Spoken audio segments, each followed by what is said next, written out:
요셉은 그 파란만장한 생애를 살아갑니다.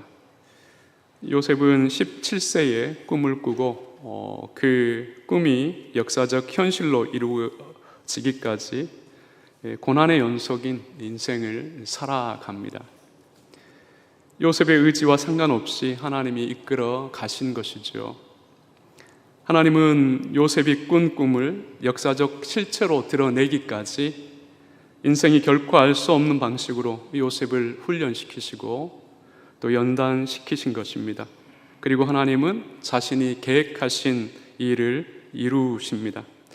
오늘 설교는 요셉의 삶을 통해 하나님의 섭리가 어떻게 이루어지는지를 생각해 볼 것입니다.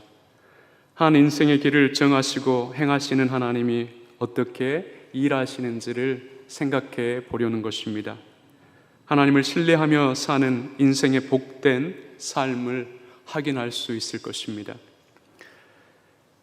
창세기 37장 2절에 보면 요셉이 17세의 소년으로서라는 기록을 확인할 수 있습니다. 이 소년은 아버지 야곱의 사랑을 독타지하며 자랐습니다. 야곱이 노년에 얻은 아들이었기 때문이죠. 하지만 다른 형제들은 요셉을 싫어했습니다. 요셉은 형제들이 잘못을 하면 그것을 아버지께 일러 바쳤기 때문이죠. 그리고 힘든 일도 하지 않았고 항상 좋은 채석 옷을 입고 다녔기 때문이었습니다. 그래서 형들은 요셉뿐만 아니라 요셉만 편애하는 아버지에 대해서도 불만을 가지고 있었습니다. 창세기 37장 5절로 11절을 보면 어느 날 요셉은 두 가지 꿈을 꾸었습니다. 첫 번째 꿈은 요셉과 그의 형들이 밭에서 곡식단을 묶는데 요셉의 단이 일어서고 형제의 단이 둘러서서 요셉의 단에 절을 하는 꿈이었습니다. 두 번째 꿈은 해와 달과 11별이 요셉에게 절하는 꿈이었습니다. 요셉은 이 꿈들을 아버지와 형들에게 이야기했습니다. 당연히 아버지와 형들이 좋아할 리 없었죠. 이 꿈 때문에 요셉은 형제들에게 더욱 큰 미움을 받게 됩니다. 아버지 야곱이 요셉만 편애한 것을 못마땅하게 여기고 있었던 형들이 이 꿈의 내용을 듣고 참을 수 없을 정도로 미워하게 된 것이죠. 결과적으로 이 미움 때문에 요셉은 큰 불행을 겪습니다. 요셉은 야곱의 심부름으로 세겜 지역에 양떼를 치고 있는 형들에게 갑니다. 요셉을 미워했던 형들은 이 기회를 노려 처음에는 요셉을 죽이려고 했으나 결국에는 요셉을 애굽의 노예로 팔아버립니다. 요셉을 향한 형들의 미움이 얼마나 컸는지를 우리가 확인할 수 있죠. 이때로부터 17세 소년 요셉의 고난이 시작됩니다. 처음 애굽에서 요셉은 보디발 장군의 노예로 팔려갑니다. 이곳에서 요셉은 주인의 총애를 받는 사람이 됩니다. 그러나 보디발 장군의 아내가 요셉의 빼어난 용모를 보고 유혹을 하죠. 불행하게도 동침하기를 원했던 여주인의 요구를 거절하자 요셉을 억울한 누명을 씌워서 결국 감옥에 가도록 만듭니다. 이제 결과적으로 요셉은 왕의 제수를 가두는 감옥에 갇히게 되죠. 하지만 이 왕의 감옥에서도 요셉은 간수장의 총애를 받습니다. 매우 흥미로운 점은 요셉이 보디발 장군의 노예가 되고 누명을 쓰고 감옥에 갇히게 되었음에도 불구하고 성경은 다음과 같은 기록을 덧붙이고 있습니다. 여호와께서 요셉과 함께 하심으로 범사에 형통하게 하셨더라. 창세기 39장 2절과 3절 그리고 21절, 23절에서 우리가 확인할 수 있습니다. 좀 더 자세히 설명하면 이렇습니다. 하나님이 보디발 장군의 노예로 살 때든 왕의 감옥에서 제수로 살 때든 하나님이 함께 하시고 형통케 하셔서 모든 사람에게 총애를 입게 하셨다라는 것입니다. 사랑하는 여러분, 그런데 보디발 장군의 노예로 살고 억울한 누명을 쓰고 왕의 감옥에 갇힌 것이 형통으로 생각이 되나요? 여러분도 어떻게 생각하세요? 그곳에서 우두머리가 된다고 한들 노예의 신분과 제수의 신분은 변함이 없습니다. 우리에게 이러한 형통은 매우 낯설죠. 하나님이 함께 하심으로 형통케 하시면 요셉은 노예로 살지 않아야 합니다. 감옥에 갇히지도 않아야 합니다. 하지만 요셉의 형통은 우리가 생각하는 것과 전혀 다른 것이지요. 노예로 살고 감옥에 갇히면서도 성경은 요셉을 향해 형통하다, 그렇게 이야기하고 있기 때문입니다. 요셉이 보디발 장군의 총애를 받았다고 해서 자유가 없는 노예 상태로 살았습니다. 집주인의 모든 재산을 관리했다고 해도 주인의 명령에 따라서 일하는 인형처럼 산 것입니다. 그리고 요셉이 감옥에서 간수장의 총애를 받았다고 해도 불편하고 폐쇄된 공간에서 제수로 살았습니다. 감옥에 수감된 모든 제수를 관리했다고 해도 어느 한 사람도 그 감옥에서 빼낼 수 없는, 오직 지시된 사항만을 처리하는 로봇처럼 산 것입니다. 이게 어떻게 형통입니까? 그런데 성경은 이걸 형통하다 이렇게 말하고 있는 것이죠. 사랑하는 여러분, 이게 형통하게 보이십니까? 만약에 이렇게 여러분들에게 살라고 하면 살겠습니까? 어떤 의미일까요? 지금 성경이 말하고자 하는 형통이 어떤 의미인지를 생각해 볼 필요가 있습니다. 요셉의 삶과 관련하여 하나님이 함께 하심으로 형통하셨다는 것은 이렇게 이해되어야 합니다. 요셉이 고난의 장소에서 견딜 수 있도록 피할 길을 주셨다는 의미입니다. 하나님의 계획이 이루어지기까지 요셉이 견딜 수 있도록 보호해 주셨다는 것을 의미합니다. 사랑하는 여러분, 어떤 의미인지 이해가 되십니까? 우리도 살면서 정말 어렵고 힘들 때가 있습니다. 그런데 그 어려움 때문에 여러 주변적인 일들로 위로도 얻고 웃게도 합니다. 이러한 방식으로 하나님이 그 어려움을 견디게 하셨다라는 거죠. 삶을 너무 힘들어요. 그 시간이 정말 견딜 수 없을 정도로 고통스러운데 그 고통을 잊도록 시시때때 위로도 주시고 시시때때 웃도록 하셨다라는 겁니다. 이러한 방식으로 우리의 삶을 견디도록, 죽지 않고 삶을 포기하지 않고 견디도록 하셨다는 의미입니다. 성경이 요셉의 삶을 다른 시각에서 평가한 내용도 우리 같이 한번 살펴보도록 하겠습니다. 시편 105편 17절로 19절을 우리 같이 한번 읽어보겠습니다. 시편 105편 17절로 19절입니다.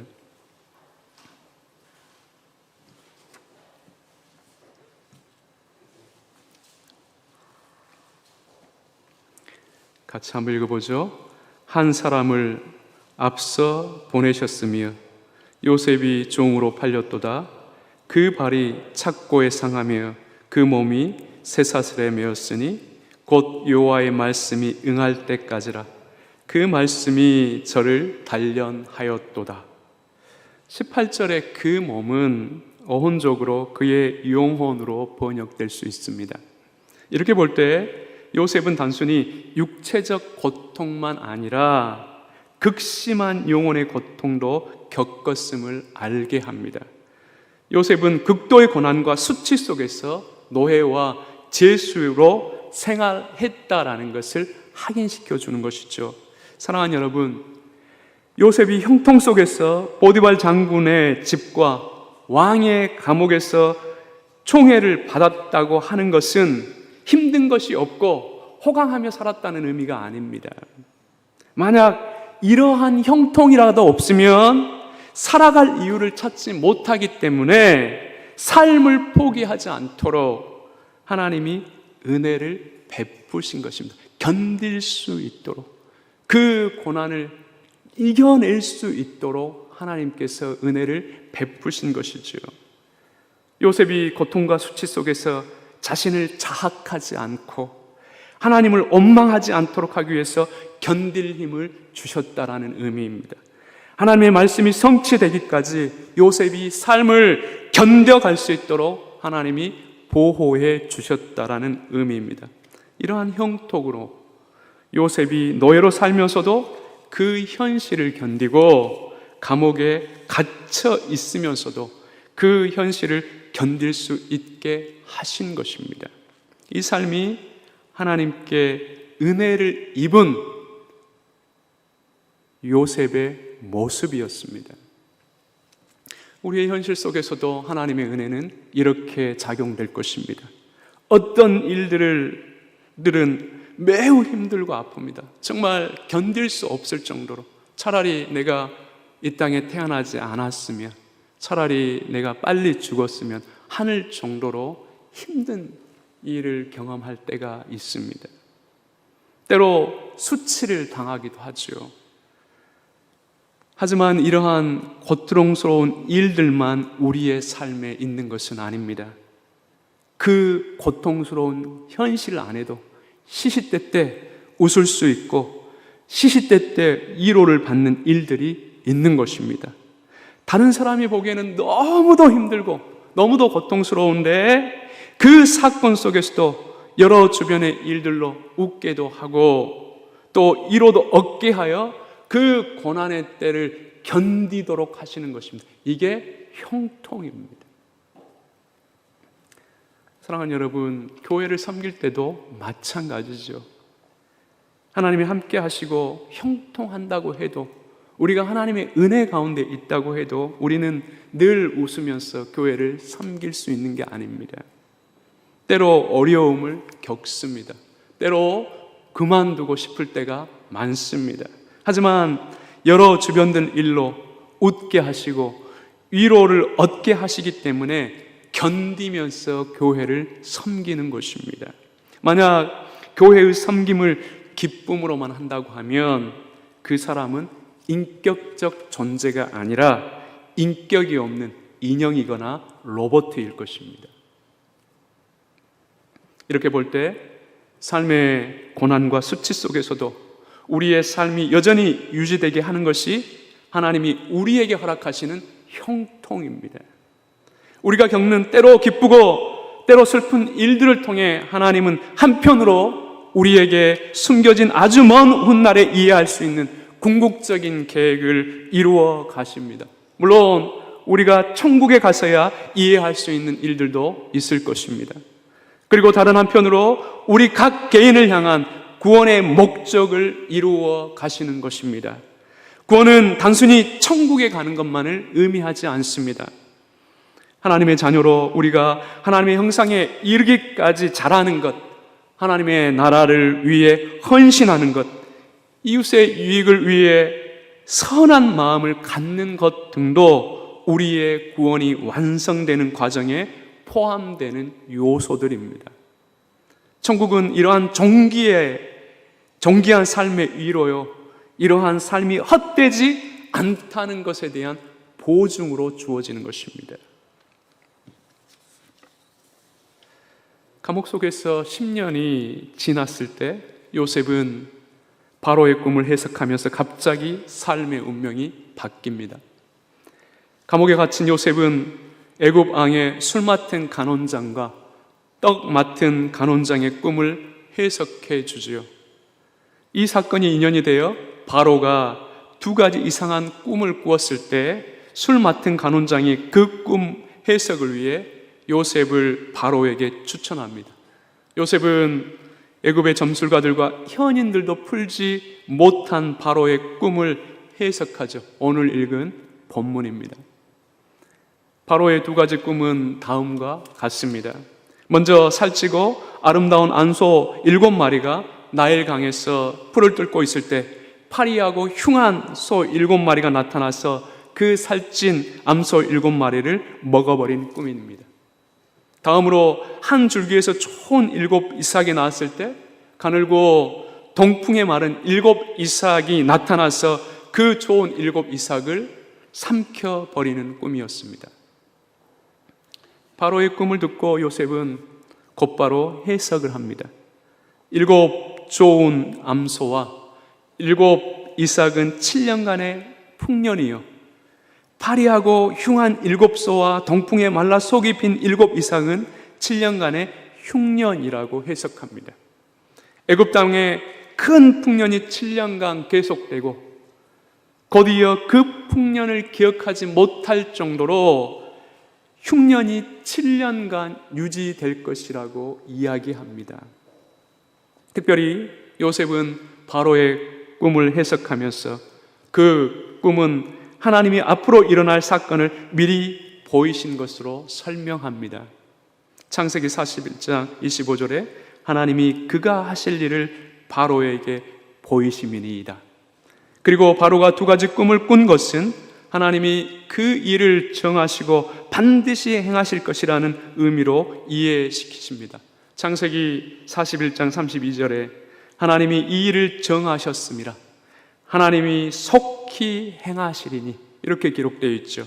바로의 꿈이 단순한 꿈이 아니라 하나님의 계심을 강조한 것입니다. 하나님이 꿈을 통해 앞으로 일어날 일을 계시한 것임을 확인시켜주고 있습니다. 물론 바로의 꿈을 해석한 요셉은 풍년과 흉년을 어떻게 감당해야 하는가에 대한 해법도 설명합니다. 결국 이 꿈 해석으로 요셉은 애굽의 총리가 됩니다. 바로 애굽의 왕인 바로의 다음 가는 그러한 권력을 갖게 되지요. 사실 어느 누구도 노예이자 죄수였던 요셉이 당시 세상에서 가장 큰 힘을 가진 애굽의 총리가 될 거라고 상상하지 못했습니다. 요셉 자신도 마찬가지입니다. 하나님께서 인간이 이해할 수 없는 은밀한 섭리로 요셉을 이 자리에까지 이끄신 것입니다. 하나님은 우리도 이러한 방식으로 이끌어가고 있습니다. 우리가 알 수 없는 방식으로 하나님의 궁극적인 계획을 이루시고 우리의 개인적 구원을 완성해 가신다는 것을 잊지 않아야 합니다. 고통과 기쁨, 근심과 소망, 절망과 이로 등을 느끼게 하는 일들이나 사건을 통해 하나님은 매우 신비한 방식으로 우리를 이끌어 가시는 겁니다. 우리가 있어야 될 자리로 이끄시는 것이죠. 오늘 읽은 본문은 매우 구체적으로 하나님의 섭리를 이해할 수 있는 신뢰를 제공합니다. 하나님의 섭리가 어떻게 역사 속에서 이루어지는지를 실제로 확인할 수 있도록 하죠. 요셉은 애굽에 7년 동안 큰 풍년과 7년 동안 큰 흉년이 발생하는 것은 그저 우연히 일어나는 일이 아니라 하나님이 행하시고 정한 일임을 말하고 있습니다. 하지만 요셉은 하나님이 정하시고 행하실 일만 말하지 않고 있습니다. 하나님이 허락하신 풍년과 흉년을 어떻게 감당해야 하는지에 대한 인간의 역할도 이야기하고 있습니다. 풍년 동안의 곡식을 거두어 각 지역 성읍의 창고에 쌓게 하여 흉년을 대비해야 한다고 이야기를 하는 것이죠. 요셉에게 주어진 바로의 꿈을 해석하는 기회는 매우 우연처럼 이루어집니다. 하지만 요셉의 전생애와 관련하여 이 사건을 생각한다고 하면 요셉의 꿈 해석은 결코 우연이 아님을 알 수 있습니다. 3가지 목적과 관련하여서 우리는 생각할 수 있습니다. 첫 번째, 가깝게는 하나님이 요셉을 애굽의 총리로 세우시고 17대 때 꾼 꿈을 이루시기 위함이었습니다. 창세기 42장 9절에 요셉이 그들에게 대하여 꾼 꿈을 생각하고 그들에게 이르되, 이미 이제 그 일이 일어났을 때 요셉은 어렸을 때 꾼 꿈을 생각한 것이죠. 이 일을 하나님이 이루셨다, 이렇게 생각할 수 있습니다. 두 번째로는 더 멀게는 하나님이 요셉을 통해 애굽의 사람들과 야곱의 자손들을 구원하시기 위해 예비하신 일입니다. 창세기 50장 1절로 19절로 21절 상반절에 이렇게 기록되어 있죠. 제가 천천히 한번 읽어보겠습니다. 요셉이 그들에게 이르되 두려워하지 마소서. 내가 하나님을 대신하리이까. 당신들은 나를 해하려 하였으나 하나님은 그것을 손으로 바꾸사 오늘과 같은 많은 백성의 생명을 구원하게 하시려고 하셨나니 당신들은 두려워하지 마소서. 내가 당신들과 당신들의 자녀를 기르리이다. 끝으로 궁극적으로는 하나님이 아브라함에게 약속하신 구속의 역사를 이루는 한 과정으로 행하신 것입니다. 그래서 요셉은 죽음 직전에 다음과 같이 유언을 남겼습니다. 창세기 50장 24절로 25절을 제가 읽어보겠습니다.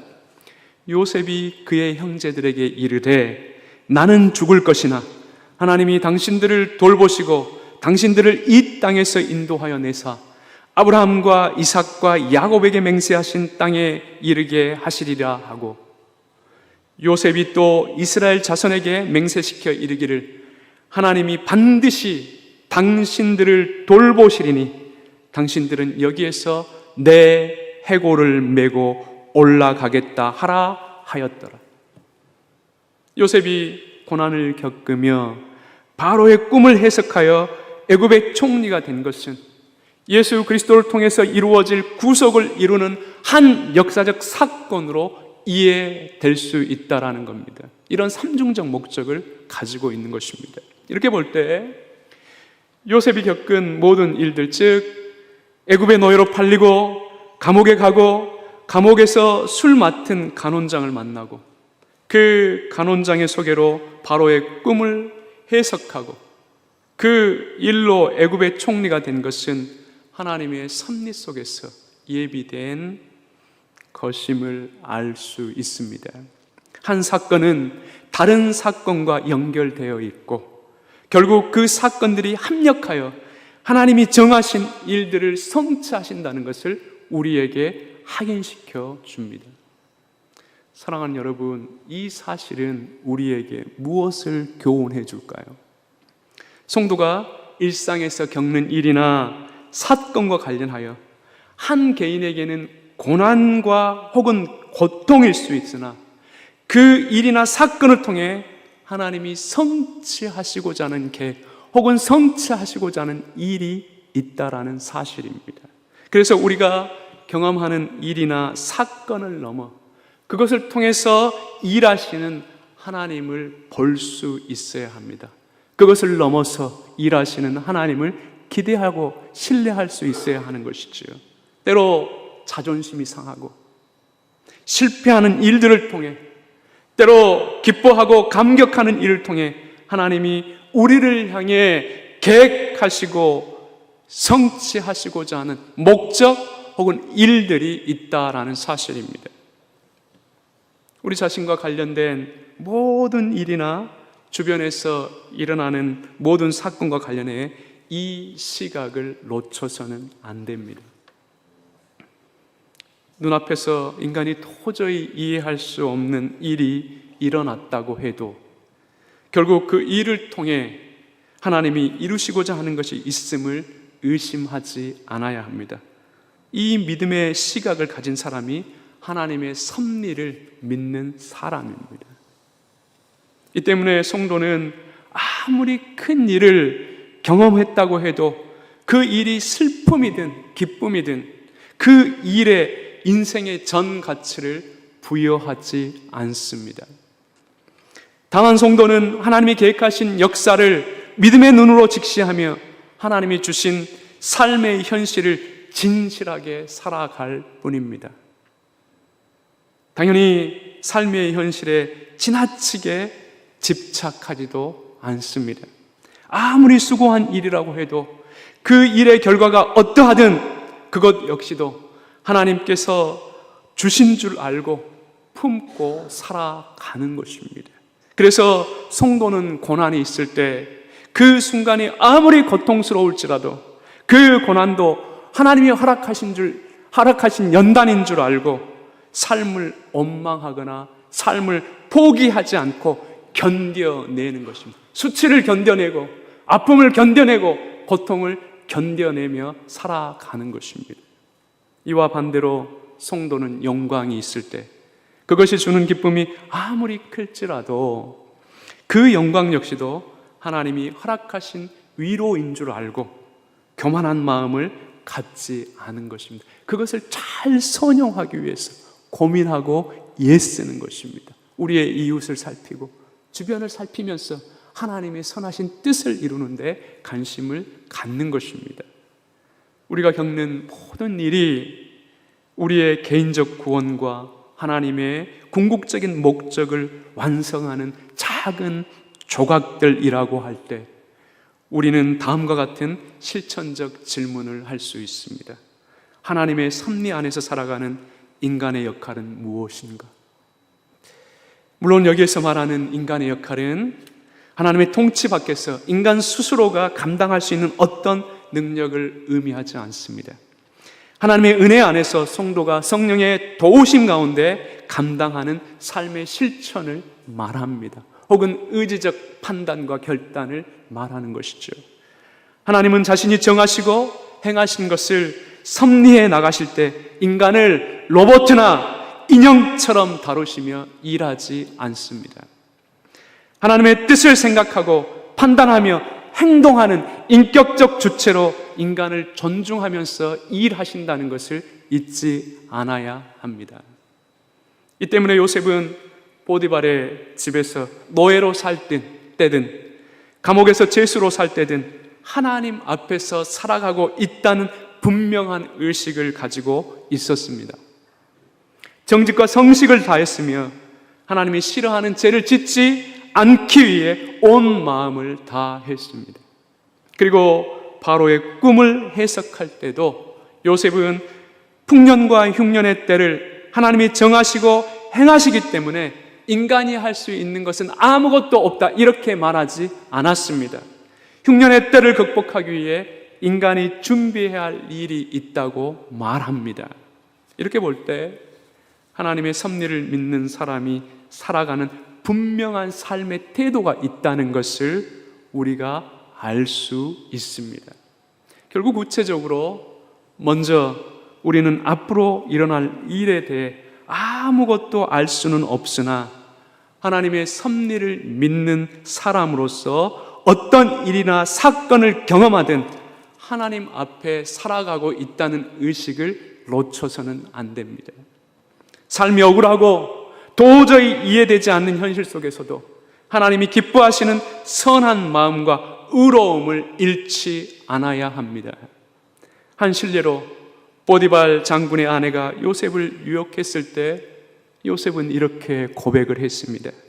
이 집에는 나보다 큰 이가 없으며 주인이니 아무것도 내게 금하지 아니하였어도 금한 것은 당신뿐이니 당신은 그 아내님이니라. 그런즉 내가 어찌 이 큰 악을 행하여 하나님께 죄를 지으리까? 요셉은 보디발 장군이 무서워서 죄를 짓지 않은 것이 아닙니다. 하나님을 의식하며 살아가기 때문에 죄를 짓지 않은 것입니다. 하나님을 경외하기 때문에 그의 말씀을 순종하고자 죄를 짓지 않은 것입니다. 하나님을 믿는 성도의 삶의 모습입니다.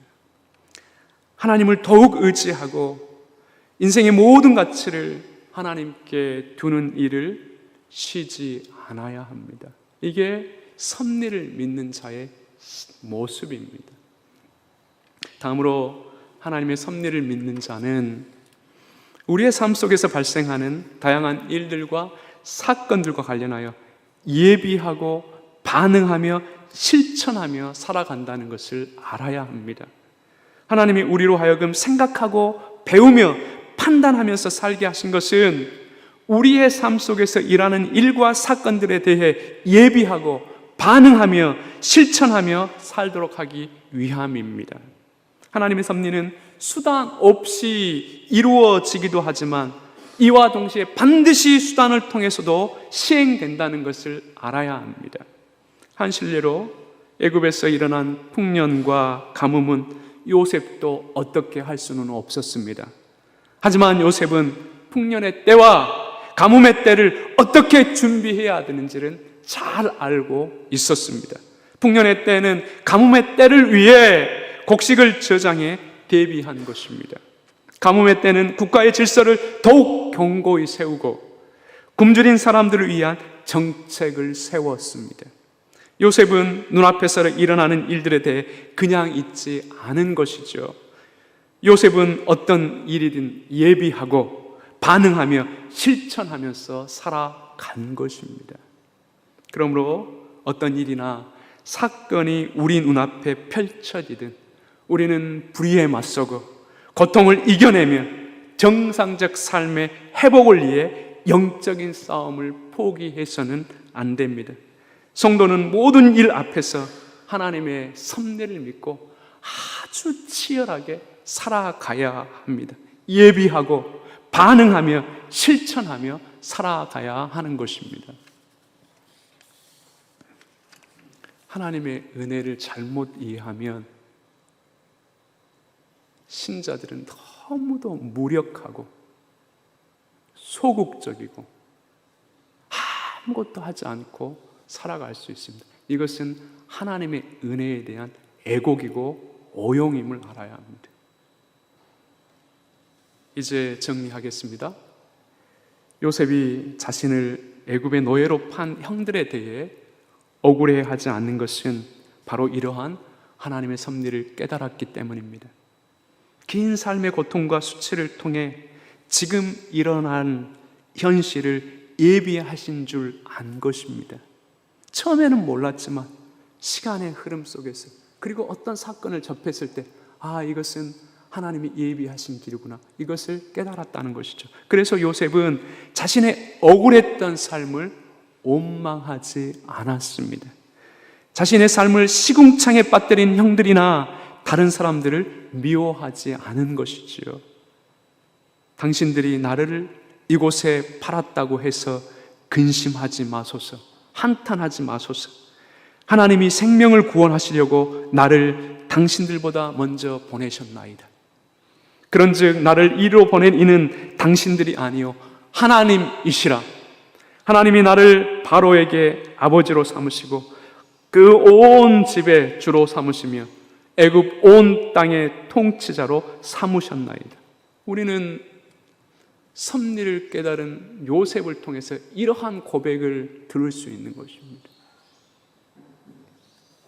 우리가 하나님의 섭리를 믿었을 때, 그리고 그 섭리 가운데서 우리의 삶이 어떠든 그걸 견뎌냈을 때 우리 역시도 이러한 고백을 할 수 있다는 것을 여러분들이 기억하셔야 됩니다. 요셉이 형들에 의해 애굽의 노예로 팔릴 때 앞으로 어떤 일이 일어날지 알 수 없었습니다. 지금 우리가 겪고 있는 일들도 어떤 결과를 만들어낼지 모릅니다. 지금 여러분들이 고통스럽든 혹은 아프든 정말 내가 부족하게 느껴진 아무런 문제 되지 않습니다. 이 일을 통해서 하나님이 이루어 가시는 일이 있음을, 하나님이 성취하실 계획이 있음을 여러분들이 신뢰하게 하면 됩니다. 그러할지라도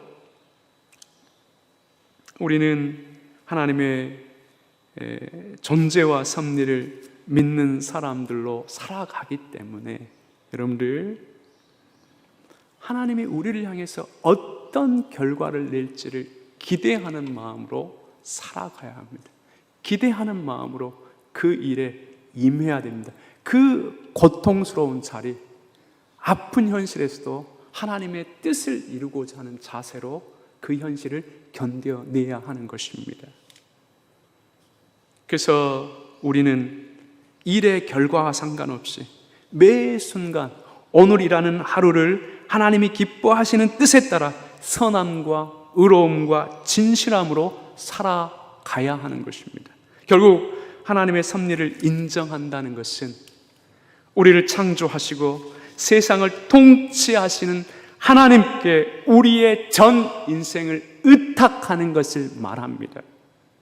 좋은 일이든 나쁜 일이든 그 일을 통해서 하나님께서 이루시는 계획이 있음을 알고, 다만 우리는 하나님의 기뻐하시는 뜻을 행하는데 모든 관심을 두는 것입니다.